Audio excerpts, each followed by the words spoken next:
ത്രിയേക ദൈവത്തിൻ്റെ തിരുനാമത്തിന് മഹത്വം ഉണ്ടാകട്ടെ.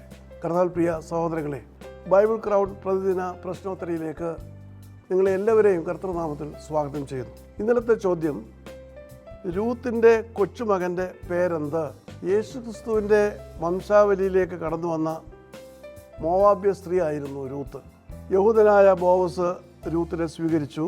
വളരെ പ്രധാനപ്പെട്ട ഒരു കാര്യം തിരുവചനം വെളിപ്പെടുത്തുന്നത്, യഹോവ രൂത്തിന് ഗർഭം നൽകി അവൾ ഒരു മകനെ പ്രസവിച്ചു. ആ മകൻ്റെ പേരായിരുന്നു ഓബേദ്. ഓബേദിന് ഇശായി ജനിച്ചു. അപ്പോൾ നമ്മുടെ ചോദ്യത്തിൻ്റെ ഉത്തരം, രൂത്തിൻ്റെ കൊച്ചുമകൻ്റെ പേര് ഇശായി എന്നാണ്. രൂത്തിൻ്റെ പുസ്തകം 4-ാം അധ്യായം 13 മുതൽ 17 വരെയുള്ള വാക്യങ്ങളിൽ ഇത് കാണുവാൻ കഴിയും. ഇന്നലത്തെ വിജയി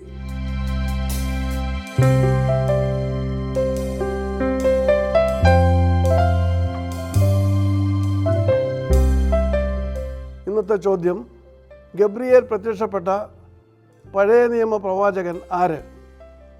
എത്ര പ്രാവശ്യം പ്രത്യക്ഷപ്പെട്ടു? ചോദ്യം ഞാൻ ആവർത്തിക്കുകയാണ്. ഗബ്രിയേൽ പ്രത്യക്ഷപ്പെട്ട പഴയ നിയമ പ്രവാചകൻ ആര്? എത്ര പ്രാവശ്യം പ്രത്യക്ഷപ്പെട്ടു? വേഗം ഉത്തരം അറിയിക്കുക, സമ്മാനങ്ങൾ നേടുക. ദൈവം നമ്മെ അനുഗ്രഹിക്കട്ടെ. താഴെ കൊടുത്തിരിക്കുന്ന വാട്സാപ്പ് നമ്പറിൽ നിങ്ങളുടെ ഉത്തരങ്ങൾ അയയ്ക്കുക.